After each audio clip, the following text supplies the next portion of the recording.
Okay, so welcome back to Little Big Wins. This is my little online space where I express just the little things. I vocalize the little things in my life that obviously they're little to the world. The world really does not care at all about my little things. There's no prestige attached to any of these little things that are in my life that I talk about. However, they are big wins to me personally because these little things have led to immense healings and with different contours and um, just different gradients of healings that I have needed in life. Little big wins, that's what this is. This is what my little podcast is now here. Um, and you might feel that you have little things in your life that you're unable to have an audience of people that care for you as you articulate them or vocalize them or try to manifest them and make them a reality. Just know that you are not alone. I just wanted to emphasize that before I talk about my next topic today. And that is being able to live in 3 to 4 places all at once. And my recent trip home to American Samoa, it just really regrounded me in like a really really big way, and I really wanted to be home more. And I did tell my family that I'd be willing to move back there in a year or two. However, I also still love New York City. And of course, I love Laie, Hawaii. So I have my favorite places.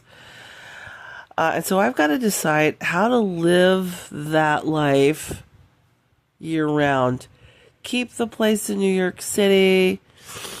Maybe work in Hawaii.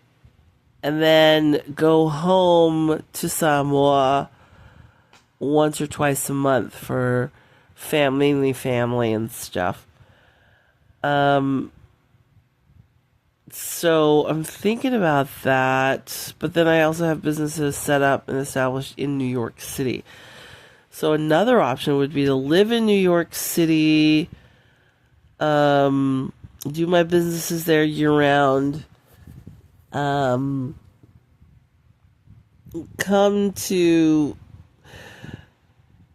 BYU Hawaii continually in the spring. That's like 2 months, and then spend the summer in American Samoa, and then go back to New York City in the colder months.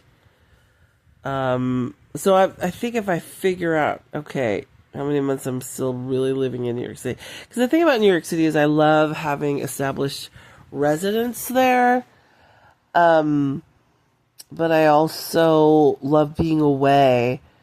And while I'm away, people can use the place. They can rent it out from me, kind of sublease it from me.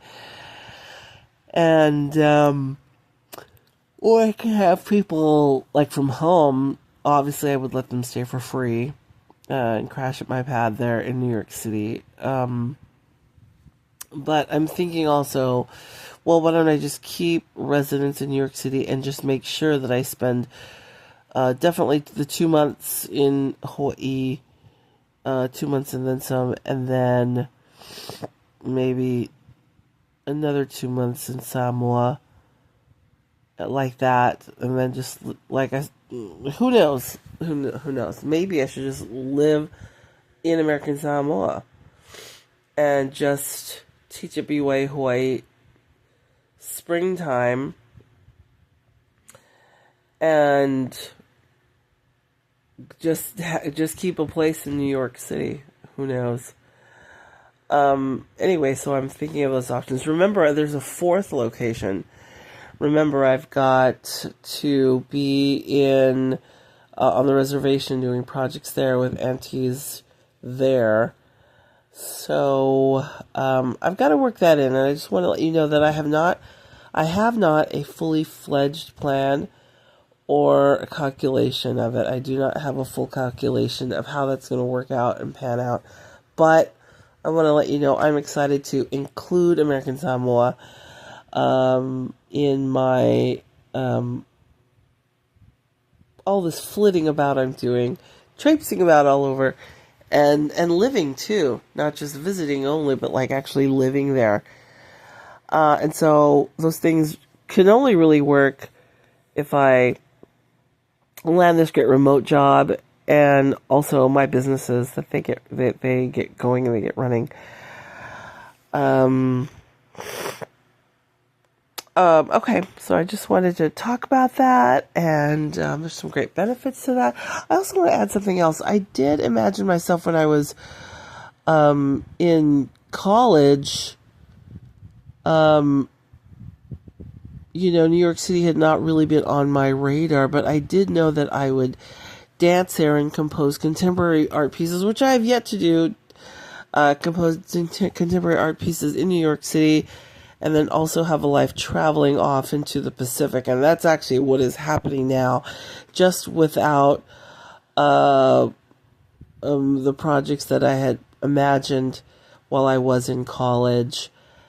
Because it's not, home is not necessarily something you just readily toss aside. At least I don't. Other people, they move away from home and they move on from home, even emotionally, and that's totally their that's their vibe. That's fine. My jam is something else. I'm footloose, fancy free. I'm not really in a relationship with a man that would prefer to live and remain in only one place far away from my original home. And so I can establish some things for myself, which is to continually travel between New York City and my home region of the Pacific. And of course, always make those other home stops on the reservation. But please know that I'm trying to do that. And, I want to have a typical life in New York City and continue to have my life in Hawaii for a couple months, teaching and being included with students and keeping that going without a super full commitment there, but also be in Samoa for my family and to find a way to give back. And so I have a feeling a lot of that lies and is dependent on my two next projects. Again, remote work supporting me until I have full-fledged, all-out floods of like make it rain type of cash income revenue coming in for myself through my businesses. So I'm just gonna try to make it work and do that. Oh my gosh, this is another big project, and excited about that. I did make a previous podcast, an episode, this is a while back, about being a finisher of projects, of things. That if I start something, I just want to make sure I finish it. And that's where I am right now. I've finished another season at a really wonderful liberal arts college here on Oahu, here in Hawaii. And the show's done. I've got some great input, a couple other things to do. So I feel like a finisher in that, but I've got to finish these multiple other things for my businesses and for just making sure I have this really good, supportive, lucrative enough remote position so I can do the things I want, which is support my family. Okay, so I'm just letting you know, I'm just putting that out there. I'm presenting vocally here in my little podcast of the little things I want to get done, the little things they are getting done. I do need to cross some finish lines, and I have, but there are a few more finish lines I want to cross. Just really slay it, to really say, yeah, I did it, and cross the finish line. I'm very thankful for all the preliminary work I've done, especially for businesses, and also thinking ahead of time what other kinds of careers I would like to do for a remote position. and what are some of the skill sets that I could bring to that particular company. Should they ask and inquire what I can offer? Okay, well, I hope you join us on the next podcast of Little Big Wins here, and talk to you soon.